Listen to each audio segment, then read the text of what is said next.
Bonjour Dimitri, Bonjour Evan. merci d'avoir accepté l'invitation.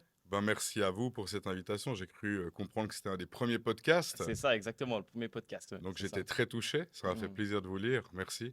Bah, moi, ça me fait plaisir parce que comme on en discutait juste avant, c'était visualisation.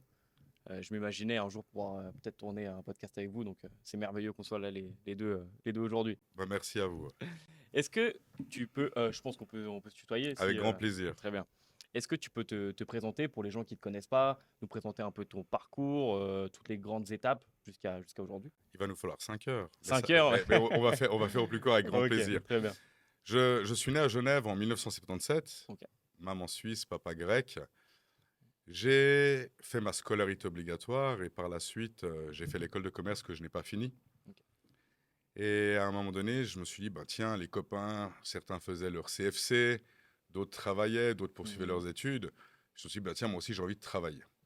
Donc, j'ai travaillé pour une institution où le travail n'était malheureusement pas forcément intéressant. Il ne me convenait pas tellement. D'accord. Je faisais que de la saisie informatique. Je prenais des chiffres que j'intégrais.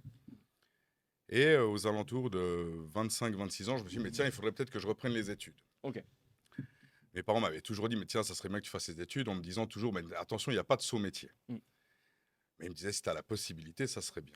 Donc, j'ai décidé de faire le collège pour adultes, à l'IS-RIVA. Et en parallèle, j'ai travaillé chez Europcar, où je nettoyais des voitures. Ok. D'accord. Là-bas, j'ai fait des super rencontres avec des gens fantastiques. Mais le problème, c'est que par la suite, quand j'ai débuté l'université, pour la faculté de droit, le trajet entre le collège à l'IS-RIVA et l'aéroport, c'était un petit peu trop long. Donc, après avoir obtenu ma maturité au collège pour adultes, je me suis inscrit en droit. Un de mes amis que j'avais rencontré à la faculté de droit m'avait dit, tiens, il y a un grand supermarché très connu de la place où ils recherchent des jeunes étudiants pour faire magasinier ou pour travailler en caisse. Donc, j'ai postulé là-bas. J'ai travaillé là-bas pendant quelques années pendant mes études. Et en parallèle, je faisais mes études de droit. D'accord. Par la suite, j'ai eu un échec définitif en droit. J'ai dû me diriger vers relations internationales Ok. parce que la faculté venait de changer, entre guillemets. Mm. Avant, c'était HEI, après, c'est passé relations internationales. Et j'ai pu par la suite faire ce qu'ils ont appelé la passerelle pour intégrer le master de droit. Ok. Ensuite, là, je devais avoir 32, 33 ans. J'étais un, entre guillemets, vieil étudiant. Ouais, bien sûr, ouais, c'est sûr. Et j'ai postulé pour faire mon stage d'avocat. J'ai fait mon stage d'avocat. Puis ensuite, la vie m'a amené à fonder une étude et être aujourd'hui devant vous grâce à Ouais, c'est votre ça. invitation. Magnifique. Magnifique. Et à quel moment tu as senti que tu étais fait pour l'entrepreneuriat? Parce qu'au final, tu as commencé en tant qu'avocat, tu as fait ton stage, tout ça, mais après, tu as monté ton étude. Comment ça s'est fait? Comment tu as senti que tu étais fait pour ça? Alors, c'est assez intéressant. Quand je travaillais en tant qu'employé, je me disais, mais tiens, avec mon caractère, je me verrais bien peut-être faire quelque chose, être mon propre patron. Et ce qui s'est passé, c'est qu'en prenant mes études de droit, initialement, j'allais souvent au tribunal pour Ok. suivre des audiences publiques. Et là-bas, j'ai eu la chance de rencontrer des ténors du barreau, des grands avocats, de les voir plaider. Mhm. Je pense typiquement à maître François Canonica, notre ancien bâtonnier, à maître Robert Assaël, à maître Marc Bonan, qui ont tous les trois un style totalement différent, mais un style prenant. D'accord. Et en les voyant plaider, je me suis dit, ah oui, alors le métier d'avocat, j'ai vraiment envie d'embrasser la robe. Et par la suite, je me suis dit, il faut y aller. Mhm. Si je reste collaborateur, je serai collaborateur. Si j'ai la chance de devenir associé, je deviendrai associé. Si je deviens chef de ma propre étude, je serai chef de ma propre étude. Avec toujours un petit peu de crainte, hein, parce que l'indépendance fait peur, Bien ou en sûr. tout cas peut faire peur. Et je me suis dit, on y va, puis on croit sa bonne étoile et on se donne la peine de réussir. Donc c'est vraiment comme ça, ok, je vois. Et est-ce que tu as eu des difficultés que tu as dû surmonter durant ce parcours dans l'entrepreneuriat? Alors, des difficultés. Est-ce qu'il y a eu des difficultés? C'est une bonne question. Je pense qu'il n'y a pas eu forcément de difficultés, mais il y a eu beaucoup de craintes. Première crainte, la crainte du lendemain. Parce que lorsqu'on est indépendant, on a un devoir en tant qu'avocat de faire des demandes de provision aux clients pour qu'ils puissent se rendre compte du fait que notre activité va engendrer des frais qui peuvent être relativement importants. Mais grâce à ces provisions, on a une visibilité qui peut être de 1 mois, 3 mois, 4, 5 mois, selon les dossiers sur lesquels on travaille. Et on sait toujours, en tant qu'indépendant, en tant qu'avocat, qu'à un moment donné, les dossiers se terminent. Et la crainte qu'on a quand on se lance dans l'indépendance en tant qu'avocat, c'est de se dire, mais tiens, est-ce que les dossiers vont continuer à venir? Est-ce que les Bien dossiers sûr. vont continuer à affluer? Et j'ai un souvenir à ce sujet-là. Je m'entretenais avec un avocat de la place, qui n'était autre que le frère de maître François Canonica, maître Dante Canonica. Et quand j'étais stagiaire, un jour, maître Dante Canonica me dit, avec beaucoup d'affection, mais mon petit Dimitri, avec les dossiers que vous avez en tant que stagiaire, vous devriez vous lancer en tant qu'indépendant. Et je lui ai répondu, mais maître, j'ai la crainte du lendemain. Et il m'a répondu une phrase qui me marque encore aujourd'hui et dont je m'en souviendrai toute ma vie. Il m'a dit, mais mon petit Dimitri, tous les 31 décembre, j'ai la même trouille en me demandant qu'est-ce que l'année prochaine va m'apporter ou pas. Et cette peur, vous l'aurez constamment en tant qu'indépendant. Et après, j'ai décidé de franchir le pas. Après, je pense qu'il y a des autres difficultés dans le cadre de notre métier. C'est le fait de pouvoir gérer notre stress, gérer la pression. Quand je parle de pression, c'est une pression globale. La pression, je dis bien entre guillemets, des clients, la pression entre guillemets des tribunaux avec les délais impartis, avec les audiences que l'on doit préparer, avec les entretiens clients. Donc on doit vraiment gérer notre temps d'une manière qui est extrêmement importante. On doit être très rigoureux dans le cadre de cet aspect-là pour tout d'abord pouvoir toujours offrir un service de qualité aux personnes qui nous consultent et aussi ne pas faire d'erreur de procédure parce qu'un avocat qui raterait un délai, ça peut être catastrophique. Tout d'abord pour le client et deuxièmement pour lui puisqu'il engage sa responsabilité. Et un autre élément quand on se lance également dans l'indépendance qui me paraît extrêmement important, c'est qu'au début, on doit toujours réfléchir en économie de charge. On se dit, ben tiens, on se lance, on n'a peut-être pas les moyens d'avoir une secrétaire quand, par exemple, on a besoin de classer Bien sûr. pour les avocats ou les entrepreneurs qui dictent leur courrier. On n'a peut-être pas les moyens d'engager des employés, on n'a peut-être pas les moyens d'avoir de grands bureaux ou même un petit bureau parce qu'il y a des loyers, bien entendu, à payer. Il y a les assurances qu'il ne faut pas négliger, il y a les charges sociales, il y a toutes les infrastructures autres, télécommunications, ordinateurs, ameublement, etc. Et je pense qu'au début, il faut vraiment avoir conscience du fait qu'on doit se lancer en ayant à l'esprit qu'au départ, on va devoir faire des sacrifices. Et c'est ce que j'ai fait au début, lors de ma première année, lorsque on avait fondé l'étude avec mes 2 associés initiaux. Eh bien, je n'avais pas d'employé parce que je m'étais dit, tiens, là, je dois me concentrer pour espérer réaliser un chiffre d'affaires suffisant qui me permette peut-être par la suite, et fort heureusement, et Dieu merci, je touche du bois, j'ai eu cette chance de pouvoir avoir des affaires qui m'ont permis par la suite d'engager du personnel. Ok, d'accord. Mais justement, est-ce que toi, tu as eu justement peut-être cette crainte de déléguer au départ? Ah, alors cette crainte de léguer, je pense que ça dépend beaucoup des personnalités. Moi, j'ai une personnalité où j'ai beaucoup la trouille. C'est pas par rapport au manque de confiance, ou alors peut-être un tout petit peu, et j'essaie de me battre contre ça. Mais c'est vrai que le fait de déléguer, j'ai toujours besoin d'avoir un œil et un contrôle sur tout. Euh, Premièrement, je pense qu'il ne faut pas négliger un aspect. Quand une personne vient voir maître X ou maître Z, ben souvent, il a envie de pouvoir s'entretenir avec cette personne. Alors bien entendu, on a des collaborateurs dans les études, on a des stagiaires qui font d'excellents travail. Et le client, souvent, il a besoin de savoir aussi que le chef d'études qui l'a consulté, qui l'a mandaté, ben, connaît son dossier parfaitement. Et la délégation, j'ai toujours un petit peu peur qu'en déléguant trop, cela ait pour conséquence que je rate peut-être des informations dans le dossier ou que je n'ai pas peut-être lu un email, etc. Donc c'est vrai, la délégation, je pense que c'est quelque chose qui s'apprend et qu'on doit pouvoir faire. Parce que dès l'instant où on engage quelqu'un, il y a un lien de confiance qui se crée, on engage cette personne sur la confiance et on doit pouvoir apprendre à le faire.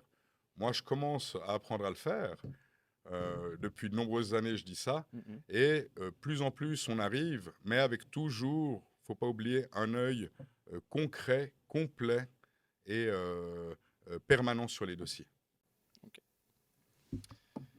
Une autre question, hein, ça n'a pas trop en rapport avec ce qu'on discutait, mais est-ce que tu penses qu'aujourd'hui, il y a beaucoup de personnes qui veulent se lancer dans l'entrepreneuriat? Est-ce que tu penses qu'il y a des choses qui sous-estiment avant de se lancer dans cette aventure? Je pense que ce qu'on sous-estime beaucoup, c'est le stress que cela implique. C'est le fait que lorsqu'on est indépendant, lorsqu'on est entrepreneur, on a beaucoup plus de travail que quand on est salarié. On a des responsabilités qui sont également beaucoup plus élevées. Le salarié, de manière générale, il a son contrat de travail avec un certain nombre d'heures à exécuter pendant la semaine ou par jour. Alors que l'indépendant, il se dit, ben tiens, avant que je puisse mettre 10 centimes dans ma poche pour pouvoir aller m'offrir une pizza, eh bien, je dois avoir suffisamment de rentrées pour payer mes charges, soit en premier lieu le salaire de l'employé. Alors oui, il y a, je pense, cette, entre guillemets, trouille, cet aspect qui est important, qu'il ne faut pas négliger. Et puis, les heures de travail qu'on ne compte pas. Combien d'indépendants que je connaisse, que ce soit dans mon métier ou dans d'autres métiers, quand je discute avec ces personnes-là, eh bien, elles vont au travail le samedi, elles vont au travail le dimanche. Euh, et on en revient aussi à l'aspect peur du lendemain. Est-ce que le travail que j'effectue aujourd'hui, j'aurai autant de clients demain? Et c'est une question à laquelle personne ne peut répondre. La seule chose pour laquelle j'ai une intime conviction, et j'ai un souvenir de mes parents qui m'avaient dit à l'époque, Dimitri, dans la vie, il n'y a pas de saut métier. Peu importe le métier que tu fasses, fais-le bien. Car en faisant bien ton activité, en te donnant de la peine dans ce que tu entreprendras, tu auras toujours du travail. Et c'est ce qu'on essaye de mettre en vigueur quotidiennement. Si tu devais recommencer à zéro, aujourd'hui, est-ce que tu ferais des choses différemment ou... C'est une bonne question. Je pense, je me la suis posée à plusieurs reprises quand des fois je suis à la maison sur le canapé en train de regarder le mur puis de réfléchir à la vie. J'en suis arrivé à la conclusion que c'était non. Mais c'est important par contre de savoir que la question que je m'étais posée, c'était de me dire est-ce que j'aurais pas dû reprendre les études un petit peu plus tôt?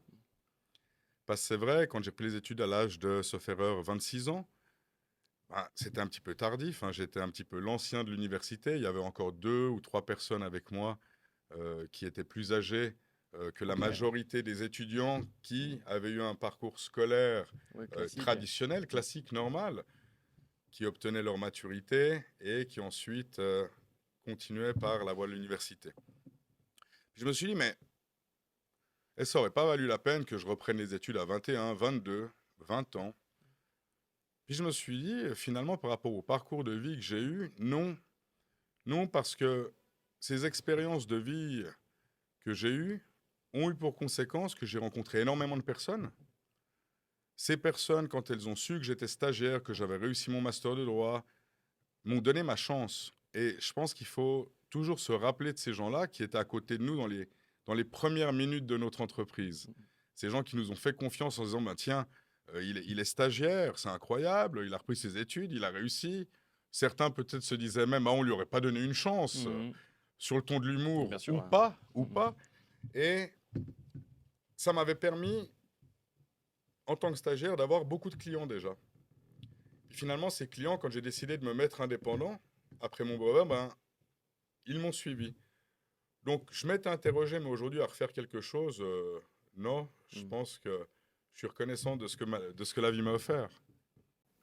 Et c'est vrai que tout à l'heure, on parlait justement de cette charge de travail en tant qu'entrepreneur, cette charge mentale, mais le métier d'avocat, c'est connu également pour avoir cette charge-là. Comment tu fais pour allier la vie d'entrepreneur et la vie d'avocat? Alors, je pense qu'une chose qui est importante, c'est d'être bien entouré.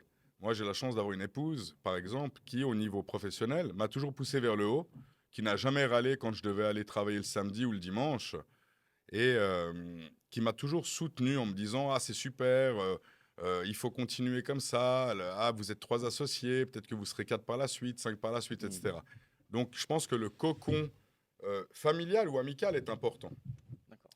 Puis deuxièmement, c'est une question de gestion du temps. Il faut vraiment pouvoir être très strict avec soi-même et se dire ben tiens, je note mes délais, je sais quoi faire au niveau des rendez-vous, les caler, mais peut-être essayer de ne pas les caler de manière trop proche, parce qu'on ne sait jamais, un rendez-vous client peut durer un quart d'heure comme il peut prendre plusieurs heures. Bien sûr.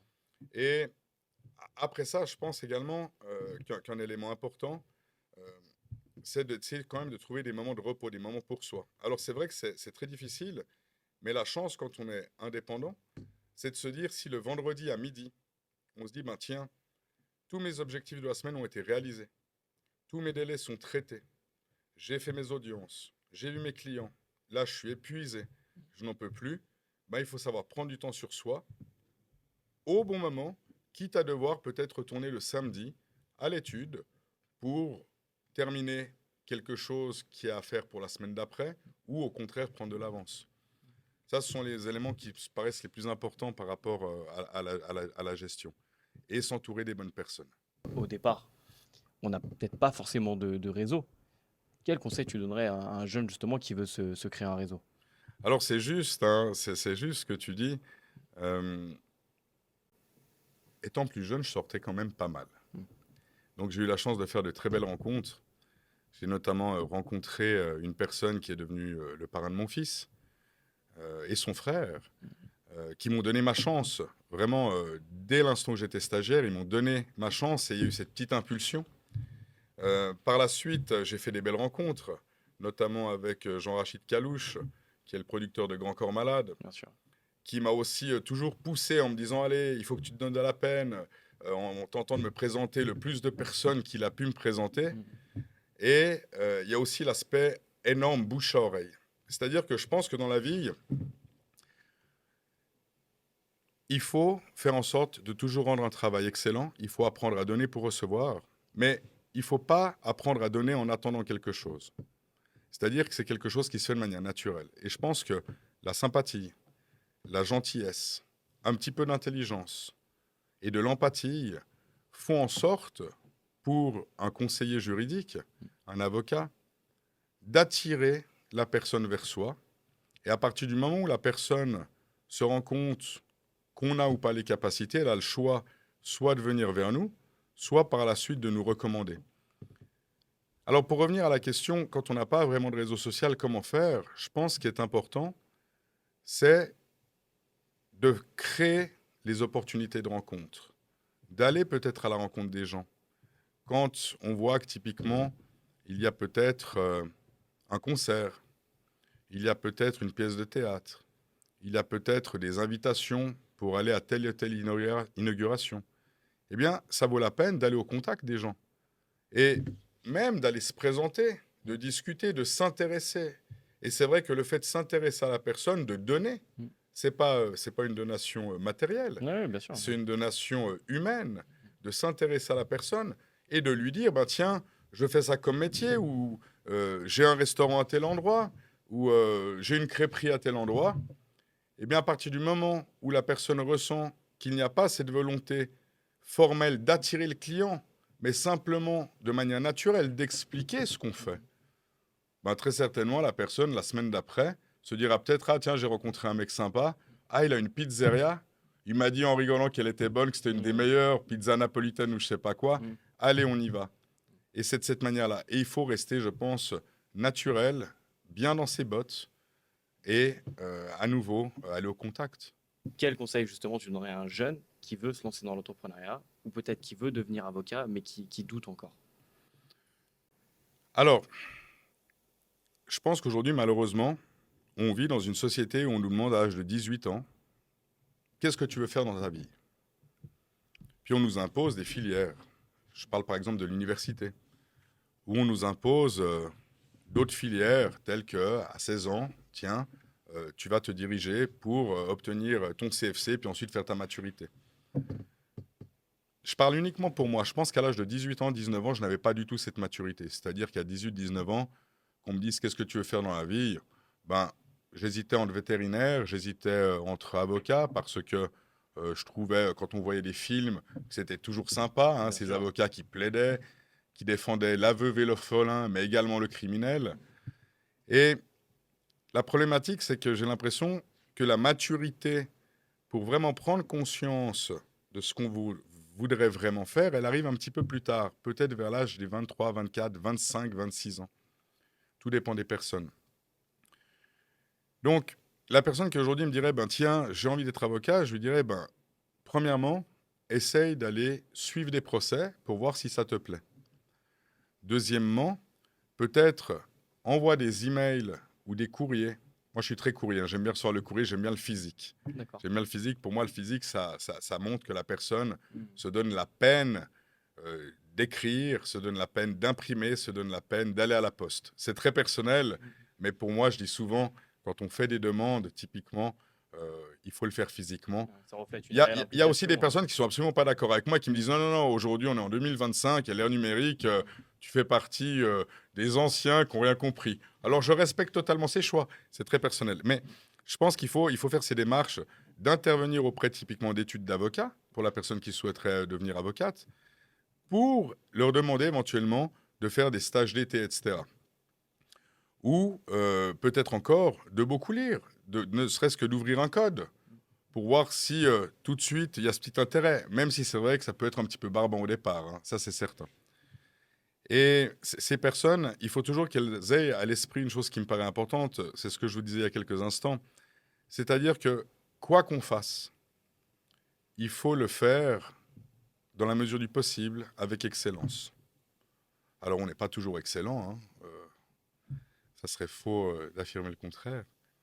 Par contre, il faut toujours se donner la peine de faire le travail le mieux qu'on peut, parce que de cette manière-là, eh bien, comme le disaient mes parents, on aura toujours du travail, on aura toujours des personnes qui viendront parce que notre travail aura été reconnu. Donc, Ouais, le travail correctement exécuté le travail... derrière, le bouche à oreille. Exactement. Le bouche-oreille est important, très important. C'est le bouche-oreille qui permet justement de faire en sorte que la clientèle se poursuive. Si la pizza n'est pas bonne, ben, si on vous pose la question ah, vous avez mangé où hier? Ah, j'ai mangé une pizza, bon, la pâte, elle n'était pas cuite. C'était où? À tel endroit. Bien sûr. Ben, vous ne serez peut-être pas enthousiaste à l'idée d'y Mhm. aller. En revanche, si on vous dit waouh, là, j'ai mangé une pizza qui était super. En plus, les serveurs, les serveuses étaient géniales. Ah, puis ils sont gentils en plus, parce qu'à la fin, ils nous ont mis un petit chocolat. Et puis ils étaient rigolos. Ben, on se dit ah, tiens, là, cet endroit, on ne le connaît pas. Ça donne envie. Allez, on va y aller.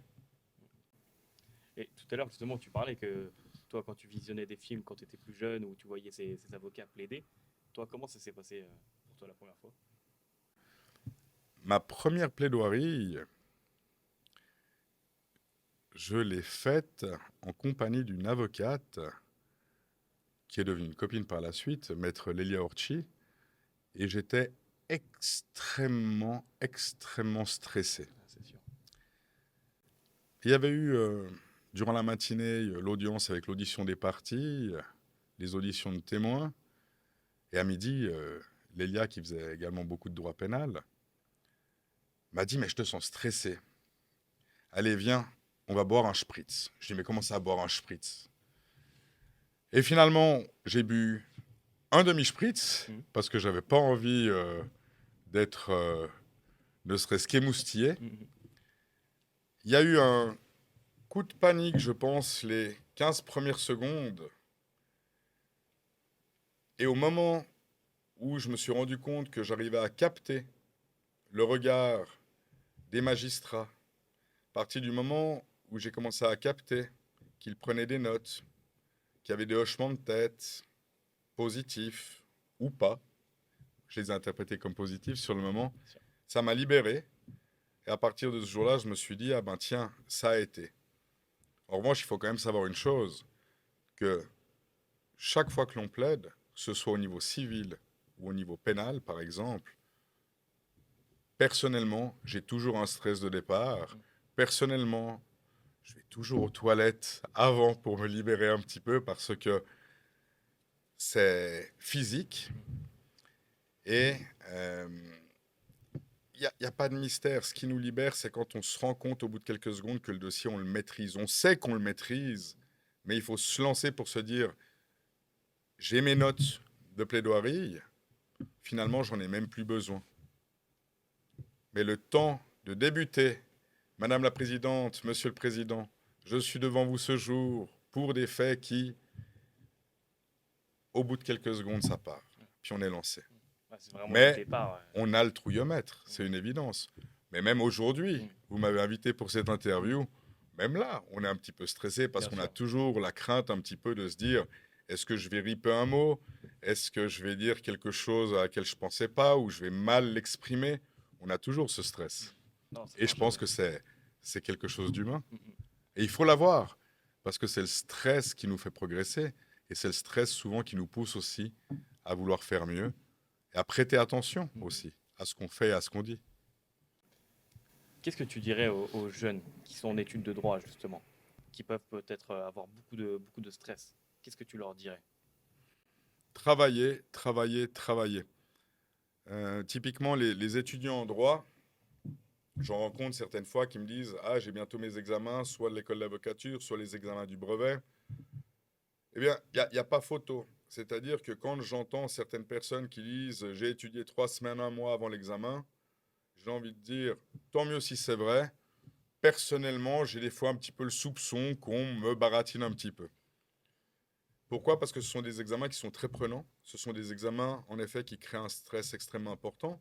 Parce que très souvent, on voit l'examen de l'école d'avocature ou l'examen du brevet comme étant un aboutissement qui nous permettra justement de débuter son stage d'avocat et d'embrasser la robe. Et on est paniqué à l'idée de se dire, est-ce que ça va bien aller? Le seul conseil qu'on peut donner dans ces situations, c'est de dire à ces jeunes étudiants à qui on peut souhaiter que du bonheur dans leur carrière future: étudiez, ne comptez pas votre temps pendant une période de 3 mois, soyez prêts le jour de l'examen. Pourquoi c'est important? Parce que le jour des examens, quand on se réveille le matin à 6h, 6h15, qu'on boit notre café et qu'on se sent, entre guillemets, libre, on sait qu'on est stressé parce que dans quelques heures, on va être interrogé sur une matière dont on ne connaît pas encore le contenu, mais on se dit, j'ai tout fait ce qui était mon possible pour être prêt ce jour-là. Et le problème qu'on a, si on n'a pas réussi à effectuer toutes nos révisions, on arrive le matin, pas défaitiste, mais en se disant, tiens, il y a ce chapitre que je n'ai pas revu, celui-ci que je n'ai pas revu, j'espère pas tomber dessus. Alors, on me dira certainement, on peut souvent pas tout voir. C'est vrai. Dans le cadre de notre métier, on doit souvent savoir où aller chercher les réponses aux interrogations. Bien entendu, avec les années d'expérience, il y a certaines bases légales qu'on connaît par cœur. Moi, je serais incapable de vous en réciter une, je pense, textuellement, sans faire la moindre faute. En revanche, on sait où aller la trouver, l'information. Et quand ces jeunes arrivent à leur examen et se disent, ben tiens, je suis prêt, la confiance que cela leur donne, je pense, peut leur donner des ailes, parce que ils ont la trouille, bien entendu, mais ils savent où aller chercher l'info. Après, on peut tomber des fois sur une matière qu'on n'a peut-être pas beaucoup révisée, qu'on a peut-être oublié ou peut-être qu'on n'a pas eu le temps. Et alors ça, des fois, ça, c'est les examens, hein. C'est un Ils ont petit peut-être peu... une part de chance. c'est la part de chance, tout à fait. Est-ce qu'à un moment, tu as failli tout arrêter? Et si oui, comment tu as fait pour tenir bon? Alors, non, il y a jamais eu de moment où j'ai failli ou voulu tout arrêter. En revanche, c'est vrai, c'est un métier qui est, il faut le dire, psychologiquement fatigant. Même à certaines fois, c'est un métier qui est psychologiquement épuisant, au-delà de la fatigue, d'une simple fatigue. Et il m'arrive en général, une fois par année ou tous les 18 mois, de rentrer à la maison et je me vois devant l'ascenseur et je pleure. Je pleure, je pleure, je pleure, je me vide. Il n'y a pas de tristesse, mais il y a vraiment cette charge mentale qui tombe. Et je sais, aujourd'hui, avec cette entre guillemets pratique des pleurs, qu'une fois que ces pleurs sont venus, on est reparti pour une période de 12 mois, 18 mois, où on tient. Et je me rendais compte dans ces moments-là qu'au fait, ces pleurs, cette fatigue psychologique provient du fait qu'on fait énormément l'éponge. C'est-à-dire qu'on a un métier de conseil, de défense. Donc quand on parle typiquement de procédures civiles qui sont des fois extrêmement dures pour nos clients, ou de procédures pénales douloureuses, qu'on défende les victimes, ou les personnes qui ont commis des délits ou des crimes, il y a un côté éponge. Parce que lorsque on s'occupe de ces dossiers, forcément, on va s'impliquer. Même si on sait que dans le cadre de notre métier, on doit garder une certaine distance, il y a une implication qui se fait automatiquement. Au même titre que lorsque on crée des affaires, parce que les clients nous donnent la chance de pouvoir travailler sur leur dossier, alors c'est eux qui créent les affaires, puis nous on reste de simples scribes, hein, si je peux le dire ainsi. Eh bien là aussi il y a une pression parce qu'il faut rendre un travail de qualité. Et l'éponge, quand je parle d'éponge, il y a cet aspect psychologique. On a un côté très psychologue, parce que les personnes ont besoin qu'on porte leur voix, elles ont besoin d'être entendues, et elles ont besoin de recevoir des conseils. Et je pense que ces accumulations, au fur et à mesure, de petits dossiers ou grands dossiers, qui doivent être traités de manière égale, et ça c'est aussi quelque chose que je dis souvent, peu importe que la personne soit à l'assistance juridique, ou peu importe qu'il s'agisse d'une multinationale, le dossier doit être étudié et travaillé de la même manière. Il ne faut jamais faire de différence, parce qu'autrement on se perd. Donc, il ne faut jamais laisser un dossier de côté en se disant « Ah ouais, ça c'est un dossier agi, donc je m'en occupe moins bien ». En gardant toujours à l'esprit que le dossier agi, qui peut-être rémunère peu ou moins qu'un dossier entre guillemets traditionnel, eh bien la personne qui aura été bien défendue vous recommandera ou parlera de vous en bien, et cela peut déboucher sur un excellent dossier. Et donc, tous ces éléments de pression font en sorte que des fois, on doute. Est-ce qu'on a envie de continuer? On est fatigué? Puis finalement, je pense que quand on a la vocation à devenir indépendant, pour ma part à être avocat, les vocations, elles ne changent pas. En tout cas, je l'espère. Et je rebondis assez rapidement. C'est vrai que tu peux pas lutter de ce phénomène d'éponge, parce que forcément, tu absorbes beaucoup de choses. Mais est-ce qu'il y a une histoire qui t'a vraiment affecté ou ça a été vraiment compliqué? Un dossier Des dossiers qui m'ont affecté, il y en a eu beaucoup. Il y en a eu énormément. Maintenant, d'un point de vue du secret professionnel, je ne peux pas en parler. bien sûr. Mais oui, il y a des dossiers qu'on défend où on se dit c'est terrible. Il y a eu certains dossiers où on se réveille pendant la nuit en se demandant si on a bien fait les choses ou pas. Typiquement, quand on vient de plaider, puis qu'on attend le jugement, est-ce que j'ai oublié quelque chose dans le cadre de ma plaidoirie? Est-ce que j'ai mis en avant tous les éléments? Qu'il s'agisse de civil ou de pénal, peu importe. Euh, oui, Bon, avant qu'on clôture, qu'est-ce que tu dirais aux gens qui vont regarder cette vidéo? Qu'est-ce que tu voudrais dire à ces personnes-là? ben, moi je souhaite tout d'abord beaucoup de bonheur à toutes les personnes qui souhaitent fonder leur entreprise ou qui souhaitent devenir indépendantes. C'est une belle aventure. Croyez-y. Ne faites pas l'erreur de vous dire assez rapidement ah ben tiens, je laisse tomber. D'ailleurs, j'ai une petite anecdote à ce sujet-là.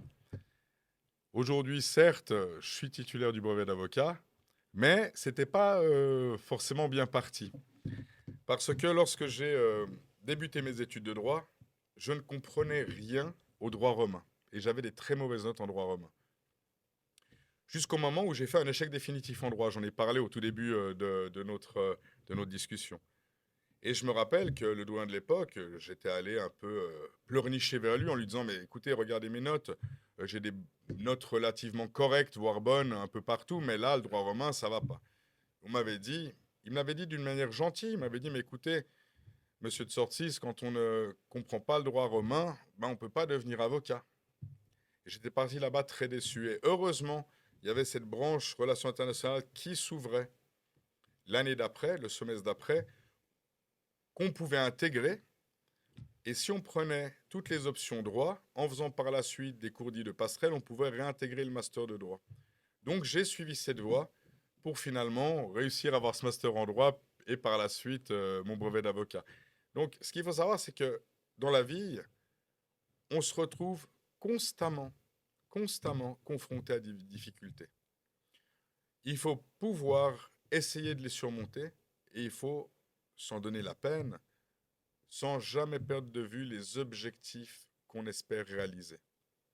Et il faut se donner les moyens. Est-ce que tu crois à la loi de l'attraction? Ouais, moi, je crois à la loi de l'attraction, je pense, tout à fait. Puis je crois aussi aux bonnes étoiles des gens. Puis à nouveau, quand on fait le bien autour de soi, j'ai envie de croire que on reçoit en retour de la positivité. Que ce soit de la vie de manière générale, que ce soit d'un tout-puissant si on croit à une force qui se trouverait au-dessus de nous. Ou oui, tout à fait. C'est gentil, Dimitri, hein. Merci beaucoup. Merci à toi, Evan. Merci beaucoup. Et puis à bientôt. Pensez à vous abonner, commenter, suivez le compte Instagram de Dimitri. Et puis merci. Merci beaucoup. Merci.